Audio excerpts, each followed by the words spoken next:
As with any class, there's just some gear that no self-respecting samurai should ever be without.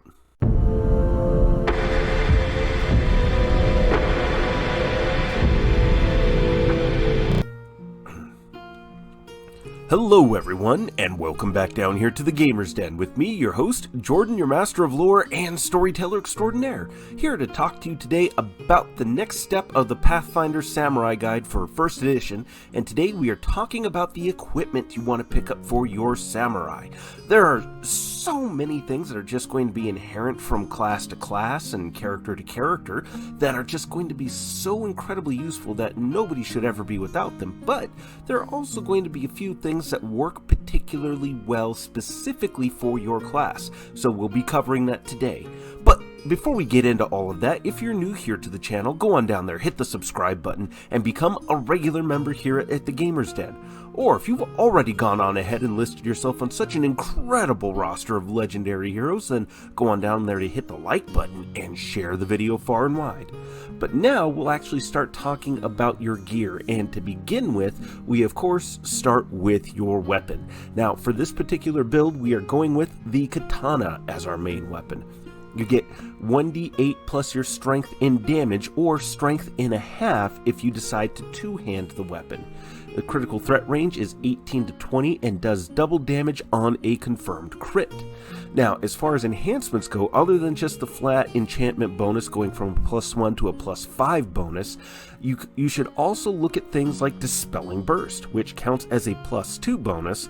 Your weapon will then hold Dispel and Greater Dispel magic. The enhancement bonus counts on the roll to Dispel when you activate these stored spells. Now, to get them stored in there, you have to have somebody on your team cast the spell into your weapon, or at least place it in there, however your DM decides that needs to go about. But once it's there, this will be incredibly handy for you and the rest of your team. This can potentially free up your party's wizard from having to cast this if you can land the strike on a target and remove whatever protections or enhancements they might have on themselves. Then, the next enhancement would be Invigorating, and this also counts as a +2 bonus. This allows you to reduce exhaustion, fatigue, or give a +2 morale bonus to attack and 10 feet to movement. This is a huge boost all the way around right there. +2 morale bonus to your attack bonus and attack rolls is nothing to sneeze at, and the movement there is incredibly useful, and you're reducing the effects of a couple of debuffs that tend to actually get quite annoying to very impactful if they remain in place. And then lastly, we have the various Bane enhancements, also the various alignment enhancements that you can have put on your weapons. These should be applied based on what you most often fight: undead, evil outsiders, etc., things like that. And not all of them are always going to come up, so I don't really specify which ones, but oftentimes some useful ones will be things like the good aligned weapons, getting the holy enchantment put on your katana. That'll affect anybody of an evil alignment, and may also often be required as part of overcoming damage reductions certain opponents have, like evil outsiders. So definitely an incredibly handy option. Another main weapon to look at and consider would be the Naginata. This does 1d8 plus strength and a half damage. Since it's a two-handed weapon, you're just going to naturally get that. Its critical threat range is only on a 20, but it does an incredible ×4 damage on a confirmed crit. It also has a 10-foot reach, so that's fairly significant right there, and definitely makes this useful. It just doesn't have as broad a range as the katana does. Now, the enhancements covered here will also be useful on your katana, but the keen enhancement will be particularly useful. It counts as a +1 bonus. This doubles your weapon's critical threat range. So for the Naginata, that puts it up to a 19 to 20. Definitely a good boost. For your katana though, if you get this put on there, it goes up to an incredible 15 to 20. So you're going to frequently get critical hits. Definitely incredibly good to have. Next would be the speed enhancement, which does count as a hefty +3 enhancement bonus. This allows you to make an extra attack at your highest base attack bonus, meaning you are going to have extra hits coming out that are going to reliably impact your opponents and boost your damage output. Now, lastly, I would consider something like the Ominous enhancement, specifically for the Naginata. It's only a +1 bonus, but the weapons enhancement bonus is added to Intimidate checks, which is something that we are building for with this particular guide. On a crit, the target must make a DC 13 will save or be shaken for 1 minute, lasting 1 minute longer per crit multiplier over 2. So in this case, you're looking at 3 minutes total because, well, we're at a +4, so that's times 3 times 4. So that's 2 extra points, or 2 extra minutes right there. So that's pretty handy. The only drawback to this is that a DC 13 will save is going to be a pretty reliable save for a lot of opponents. Even the random mooks and minions that you might be coming across and having to carve your way through are going to have a pretty good shot at making that. So not great all the way around there, but this still just meshes pretty nicely with the build, and for the moments where this does trigger successfully and your opponents fail their save, that's pretty handy all the way around. So it's neat. It's a neat thing to throw on there. Now, for your defensive equipment, we have the breastplate. This is going to be probably the starting armor that you have. This gives you an AC bonus of +6, a max dex of +3, and an armor class penalty of -4. Now, for enhancements, just bear in mind, any enhancements talked about here will also be good for later armors that you might get. Determination is the first one. It costs an incredible 30,000 gold pieces. It activates once a day when you hit 0 hit points. It auto casts a Breath of Life spell, which heals you and gets you back up and in the fight. Absolutely worth every single last copper piece that you dump into this. Then I would also recommend the Restful enhancement. This only costs 4,500 gold pieces, and this allows you so that you only need 2 hours to rest and do not become fatigued while sleeping in this armor. Also consider the Advancing enhancements, a +1 bonus. Once a round, when the wearer drops an opponent to 0 hit points or less with a melee attack, they can immediately move up to 10 feet as a free action. This movement does not provoke attacks of opportunity.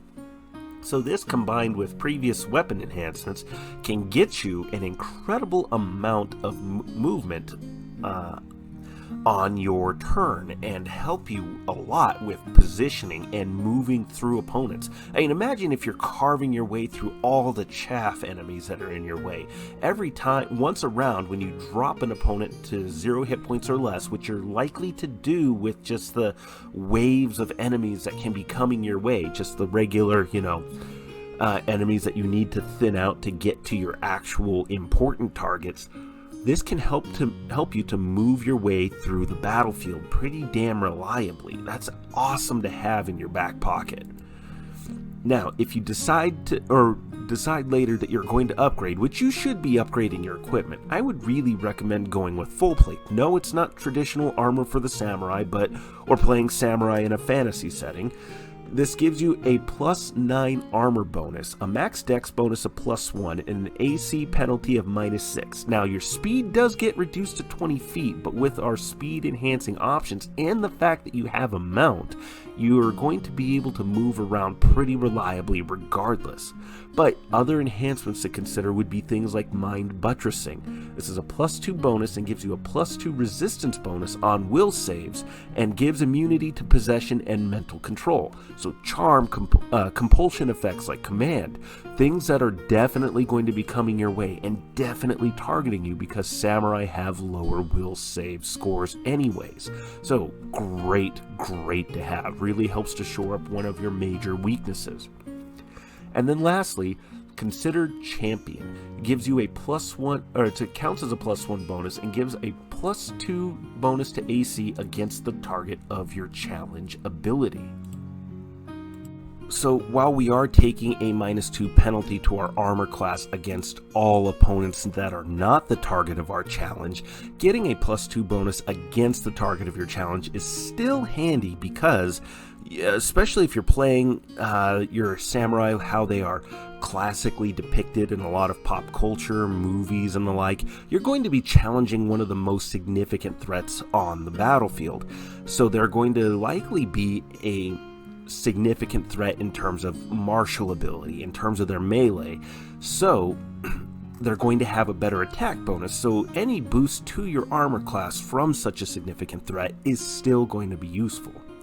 But now we move on from there to other equipment that is going to be incredibly useful and helpful to us, especially for this build, and also, to be honest, to a lot of adventurers in general, depending on the item. Anyways, going on from there, we have the Belt of Giant Strength. Now this will cost you either 4,000, 16,000, or 36,000 gold pieces. This will give you a +2 or +4 or a +6 bonus to your strength stat. Absolutely incredible. Boosts your chances of hitting your target and dealing damage to them in the midst of a melee.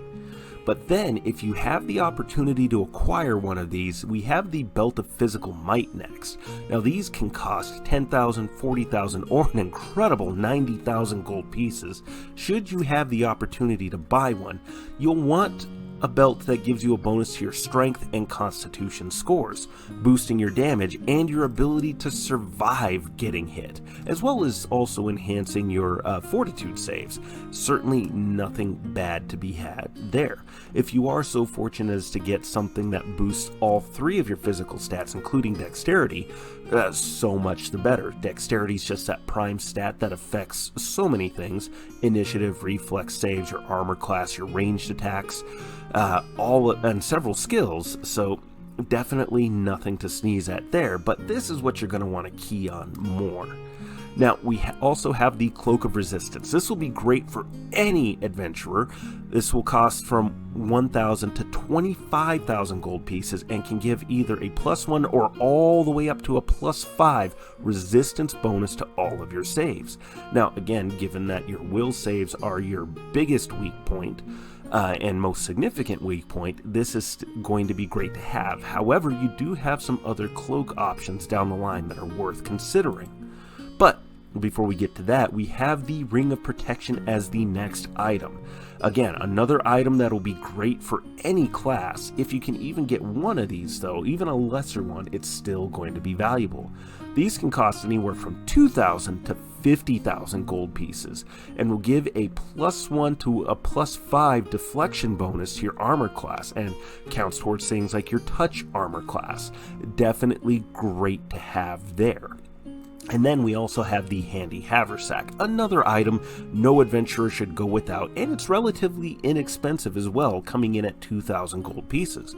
You have 2 side pouches that hold 2 cubic feet or up to 20 pounds, and 1 center pouch that holds up to 8 cubic feet of material or 80 pounds. You can draw items out of it without provoking attacks of opportunity, though it does require a move action. This can still be handy. Say you get downed and your armor triggers the Breath of Life spell and brings you back. Well, now you can take a move action to draw out a potion to heal yourself or give yourself a defensive boost. Any number of things that might be useful in that moment to help keep you alive. Now, for the first bit of equipment that we would recommend for your mount, we have Horseshoes of Speed, costing only 3,000 gold pieces. These are 4 iron horseshoes that add 30 feet to a hooved animal's land speed. So depending on what kind of hooved mount you have, typically a horse, you're getting an incredible boost to their movement speed, which is great for your ability to position yourself on the battlefield, or help to make sure that your mount is in position to help protect you from being flanked and give you a little bit of extra support, or possibly even a flanking bonus itself. Definitely great to have. And then, of course, we move on from there to the next thing you want to do for your animal companion. It's Greater Magic Fang. Now, this will cost 8,500 rather gold pieces to get the enchantment cast on your animal companion, as well as get it made permanent. You give your mount a +1 to all their natural attacks, or a +5 bonus to one, and make it a permanent effect. Definitely a great enhancement to have. Helps keep your mount relevant in the fight and overcoming damage reduction. The next item I would recommend to you would be the Quick Runner's Shirt. This costs 1,000 gold pieces, and you gain an extra move action 1 time per day. So this combos pretty nicely with the Breath of Life spell and the handy haversack, and you getting an item out to help boost your defensive capabilities, or heal yourself, or remove yourself from combat entirely if that's what you need to do. All the way around, an extra move action just really helps to boost the action economy for you and your allies and keep you really active in the fight.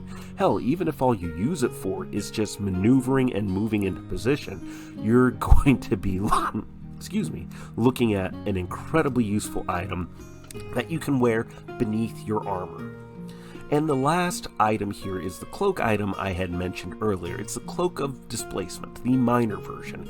The minor version costs 24,000 gold pieces, super expensive, but it provides a constant 20% mischance on attacks directed at you.